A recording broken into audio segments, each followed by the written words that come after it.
Hi guys, I am Mukesh Gupta. Welcome to my YouTube channel.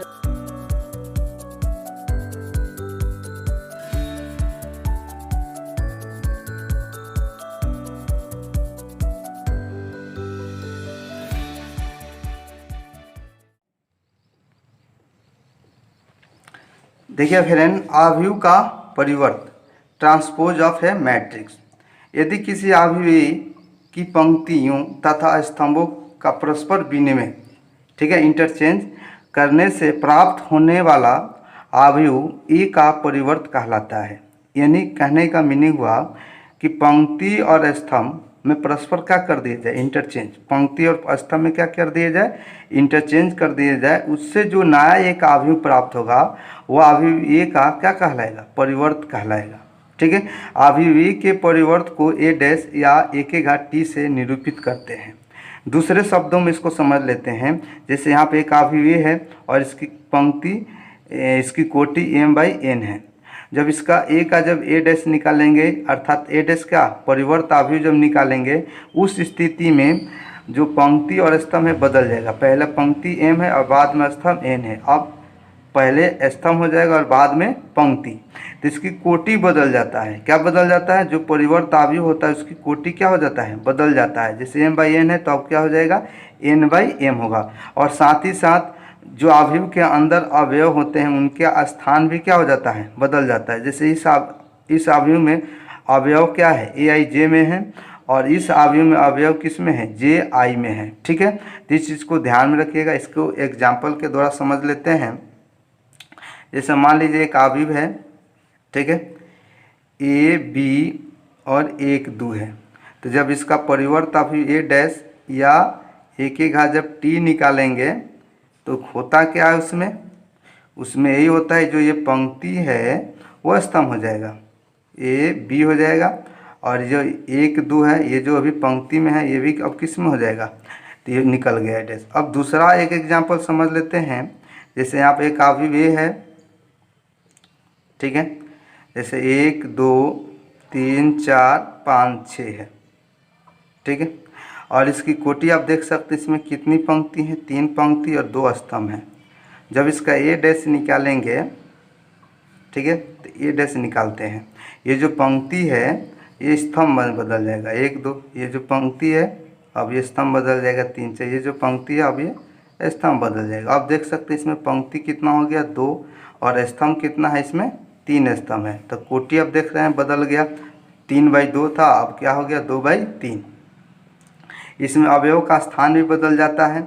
जैसे 3 पहले क्या था, यहाँ पर था, इसका स्थान क्या था, इसमें ये था 2 1 में था। अब ये कहाँ चला गया, ये चला गया 1 2 में चला गया। तो पहले ये 2 1 में था और ये 3 अब कहाँ चला गया, 1 2 में चला गया, 1 2 में चला गया। तो ये समझ में आ गया आव्यूह का परिवर्त। अब हम लोग आव्यूह के परिवर्त का कुछ गुण और धर्म होता है, उसको समझ लेते हैं। पहला है, सभी का सत्यापन करेंगे। जैसे दिया ए डैश का ए डैश निकालेंगे तो हमें ए ही प्राप्त होगा। तो चलिए आव्यूह के रूप में एक आव्यूह ए ले लेते हैं, ए बी 1 2। ठीक है, चलिए इसका ए डैश निकालते हैं। ए डैश निकालेंगे तो ये जो पंक्ति है ये स्तंभ हो जाएगा, ए बी, ठीक है, और 1 2 हो जाएगा। फिर इसका होल डैश निकालते हैं, डैश का होल डैश। तो फिर ये जो पंक्ति है ये किस में बदलेगा, स्तंभ में। फिर ये जो पंक्ति है किस में बदलेगा, स्तंभ में बदलेगा। तो आप देख सकते हैं ए बी 1 2, ए बी 1 2, ये क्या है, ए का मान है बराबर ए, यानी ए डैश का होल डैश निकालेंगे तब क्या प्राप्त होगा, ए। तो पहला नियम समझ में आ गया। उसके बाद हम लोग दूसरे नियम को समझते हैं। चलिए दूसरा नियम में देखते हैं। तो यहाँ पर आव्यूह ए ले लेते हैं, ए का मान ए बी 1 2 ले लेते हैं। तो यहाँ पर ये LHS हो जाएगा। LHS क्या है, के ए का होल डैश है, तो के और ए का मान लिख देते हैं, ए बी 1 2 ब्रैकेट में डैश। चलिए इसमें गुणा करके देखते हैं। के में ए से गुना होगा के ए, के में बी से गुना होगा के बी, के में 1 से गुना होगा के, और के में 2 से गुना होगा तो 2k, और इसका डैश हो रहा है तो डैश क्या होगा, जो पंक्ति है वो स्तंभ बदल जाएगा, यानी के ए के बी हो जाएगा, के 2k हो जाएगा। चलिए के ए का होल डैश, और इसमें से हम लोग क्या कॉमन ले रहे हैं, इसमें से के कॉमन ले लीजिए, के कॉमन लेंगे तो आएगा a1, उसके बाद आएगा यहाँ पर, हाँ कॉमन लेंगे a, यहाँ पर 1 बचेगा, यहाँ पर b बचेगा, यहाँ पर केवल 2 बचेगा। तो आप देख सकते हैं ये जो मान है a डैश का मान होता है, किस का मान होता है, a डैश का। समझ लेते हैं ए का जब a डैश निकालेंगे तो ए बी पंक्ति में स्तंभ है, यहाँ पर 1 2, तो देख सकते हैं ए बी 1 2 एक का चीज़ का मान है, ए डैश का। ठीक है, अब बाहर के निकला हुआ है। ठीक है, तो आप देख सकते हैं के ए का होल डैश निकालेंगे तो उसका क्या आएगा, के ए डैश आएगा। ठीक है, अब चलिए हम लोग इसको समझ लेते हैं। 3 नंबर यहाँ पे एक अभी ए ले लेते हैं, 1 2 3 4, और एक अभी बी ले लेते हैं। ठीक है, ए बी सी डी। चलिए इसका ए डैश निकालेंगे, तो ए डैश निकालेंगे तो आएगा 1, सॉरी यहाँ पे 1 होगा, ये पंक्ति है, 1 2 हो जाएगा, ये हो जाएगा 3 4, और जब बी डैश निकालेंगे तो ये हो जाएगा ए बी सी डी, पंक्ति स्तंभ में बदल जाएगा। चलिए यहाँ पर हम लोग LHS लेते हैं। LHS क्या दिया है, a प्लस बी का होल डैश। तो चलिए a का मान लिख देते हैं 1 3 2, सॉरी यहाँ पाते हैं a का मान लिख देते हैं, a का मान दिया है 1 2 3 4, प्लस b का मान लिख देते हैं। अब तो b का मान कितना दिया, a b c d। ठीक है, चलिए अब आगे बढ़ते हैं, इसको जोड़ेंगे तो क्या आएगा, 1 प्लस ए, 2 में बी जोड़ेंगे तो 2 प्लस बी, 3 में सी जोड़ेंगे 3 प्लस सी, और 4 में डी जोड़ेंगे तो 4 प्लस डी। यहाँ पर डैश है, तो डैश है तो ये जो पंक्ति होता है इसको स्तंभ में बदल देंगे, तो क्या होगा, 1 प्लस ए 2 प्लस बी हो जाएगा। यहाँ पर ये जो पंक्ति स्तंभ में बदलेगा 3 प्लस सी 4 प्लस डी। तो ये LHS का मान इतना आया, RHS का मान भी इतना आना चाहिए। तो RHS क्या दिया हुआ है फ्रेंड, RHS है A dash plus B dash. ठीक है, तो ए डैश का मान कितना आया था, 1 3 2 4, प्लस बी डैश का मान कितना है, ए सी बी डी। चलिए इसको जोड़ देते हैं, जोड़ेंगे 1 में तो क्या होगा, 1 प्लस ए, 3 में 3 प्लस सी, 2 प्लस बी हो जाएगा, और 4 प्लस डी। तो आप देख सकते हैं LHS और RHS का मान क्या आया, समान आया। इसलिए आप बोल सकते हैं a प्लस बी का होल डैश बराबर होगा a dash plus B dash. अब हम चौथे नियम को समझेंगे। तो इसके लिए हम लोग a और b 2 अवयव ले लेते हैं। a बराबर ले लेते हैं 1 2 3 4, और b बराबर ले लेते हैं हम लोग 1 2 1 1। ठीक है, चलिए अब यहाँ पर हम लोग a डैश ले लेते हैं। पहले हम लोग a b निकाल लेते हैं, a b। ठीक है, इसमें गुना कर लेते हैं। तो पहला पंक्ति पहले स्तंभ से गुना करेगा, 1 में 1 से गुना 1, 2 में 1 से गुना होगा 2, 1 का 2 कितना होगा 3, 1 में 2 से गुना होगा 2, 2 में 1 से गुना होगा 2 2 4, 3 में 1 से गुना होगा 3, 4 में 1 से गुना होगा 4, 4 और 3 7, 3 दूना 6, 4 में 1 से गुना होगा 4, 6 4 10। अब यहाँ पर बात कर रहा है ए बी का होल डैश, ये LHS हो जाएगा हम लोग का ए बी का होल डैश। तो ये जो पंक्ति है ये स्तंभ बदल जाएगा, यानी कि क्या आएगा 3 4 7 10, यानी हम लोग यहाँ से क्या निकाल लिए, LHS निकाल लिए हैं। चलिए अब हम लोग यहाँ से RHS निकालेंगे। RHS के लिए B डैश A डैश निकालना होगा। तो A का डैश निकालिएगा, A डैश तक क्या आएगा, ये जो पंक्ति स्तंभ बदल जाएगा 1 2 3 4 हो जाएगा। उसके बाद हम लोग निकालेंगे बी डैश, तो ये जो पंक्ति है ये स्तंभ बदल जाएगा 1 2 1 1, ठीक है। और इसमें हम लोग बी डैश ए डैश निकालना है। क्या निकालना है? बी डैश और ए डैश। तो बी डैश ए डैश निकालना है, तब बगल में ए का मान ए डैश का मान लिख देंगे 1 3 2 4। समझ में आ रहा है? A dash into B dash into A dash, ये बी डैश हो गया इंटू ये ए डैश का मान हो गया। चलिए गुना करते हैं। पहला पंक्ति पहले स्तंभ से गुना करेगा, 1 में 1 से गुना हुआ 1, 2 में 1 से गुना करेंगे 2 आ 1 3, 3 में 1 से गुना 3 आया, 4 में 1 से गुना करेंगे 4 आ 3 7 हो जाएगा। 2 में 1 से गुना करेंगे 2, 1 में 2 से गुना 2 2 4, 3 दूना 6, 4 में 1 से गुना 4 6 4 10।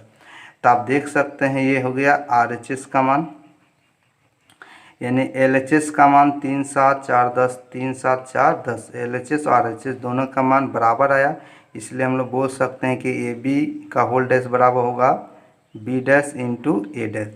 तो ये चारों नियम काफ़ी इम्पोर्टेंट है, क्योंकि इस पर बहुत सारे आधारित क्वेश्चन हैं, तो इसको अच्छे से समझ गए आप लोग। अब हम लोग नेक्स्ट टॉपिक को समझते हैं।